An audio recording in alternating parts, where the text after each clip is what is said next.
Mimoun, mais c'est mon Rav, c'est mon père, c'est mon frère. C'est tout pour moi. Et j'ai pas compris, pourquoi il est tout ça pour toi?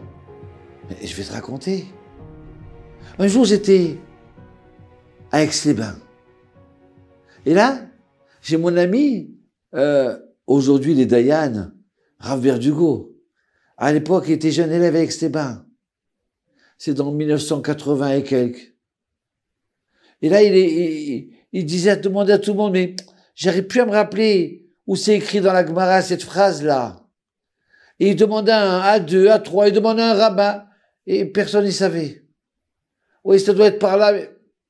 Et puis juste à ce moment-là, il y en a qui dit, mais c'est le Rav Mimoun qui est là, demande-lui. Et là, je me tourne, j'ai excusez-moi Rav Mimoun, j'ai cette phrase-là, dans quelle Gemara? Ah, c'est Gemara? C'est dans la Gemara, Brachot, numéro 8. Vite, je vais chercher, et je vois, il avait raison. Donc, le Rav Mimoun en Torah, c'était un génie qui montrait pas.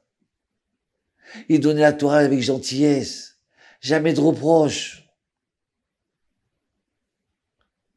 Donc alors, et maintenant, par ça, c'était mon ange. Vous comprenez? C'était l'ange de Marseille. Je regardais mon histoire, regardez. Il arrive, alors ils ouvrent la synagogue à la Rose. Au début, ils ont ouvert dans un appartement. Et voilà, samedi matin, on est en train de jouer aux cartes, au bar. Et d'un seul coup, on entend une phrase. Hachem Eler, Hachem Allah, Hachem Imlor. On se tourne, on voit le Rav Mimoun avec le talit sur la tête, en train de commencer la prière du matin. Ils ont dit, Rav, c'est pas la synagogue. Allez à la synagogue. Il dit, mes enfants, vous inquiétez pas. À la synagogue, il n'y a pas minyan. Il n'y a pas 10 personnes. Ici, au bar, il y a 10 personnes. Donc, je prie ici. Si les Juifs se trouvent ici, eh ben, je suis ici. Ah, d'accord. Ah bon, ça va. Allez, avancez, on vous rejoint. Non, c'est pas grave. Je continue ma prière ici. Bon, d'accord. Rav, on a compris. Voilà. Allez, jetez les cartes. Ça sert à rien de jouer. Laissez tomber. Allez, on va avec toi. Tu comprends? Le Rav, il nous a pas dit quoi vous jouez aux cartes Shabbat, quoi vous n'êtes pas à la synagogue, vous êtes réveillé, vous allez ailleurs. Non. Il est tout simplement venu prier. Où c'est qu'il y avait le minyan.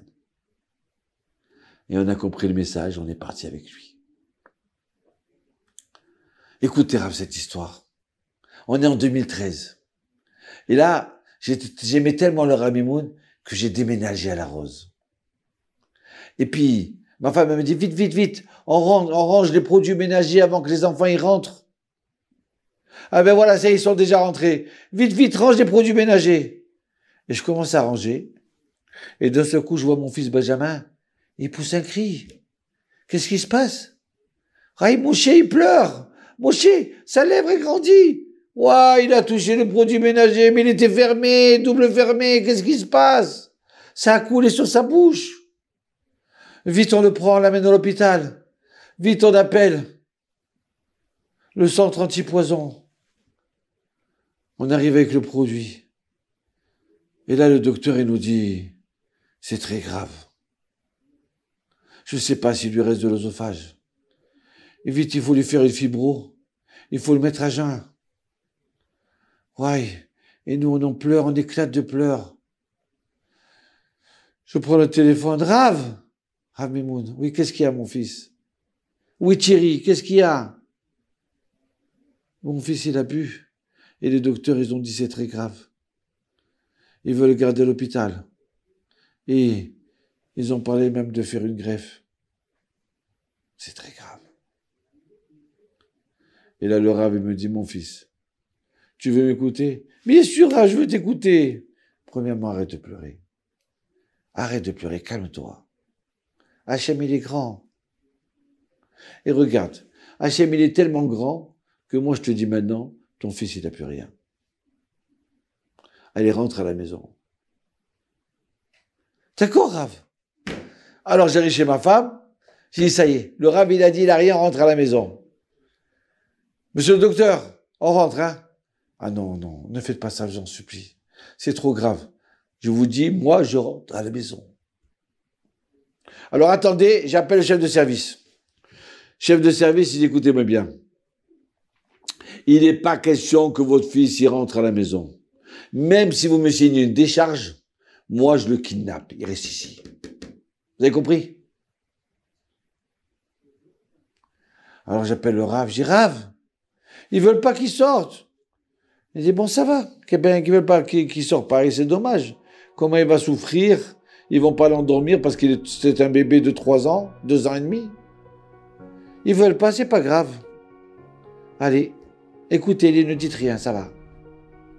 Et voilà que le lendemain, il est au mis à jeun, ils lui ont fait la fibro.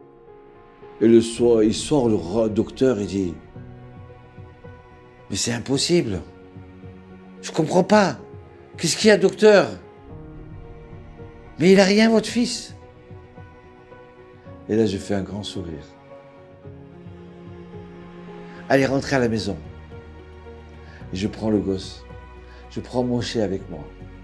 Et je cours chez le Rav, avec ma femme. Oui, la lèvre, elle était un peu enflée. C'est vrai que ça lui avait mal, le pauvre, il pleurait.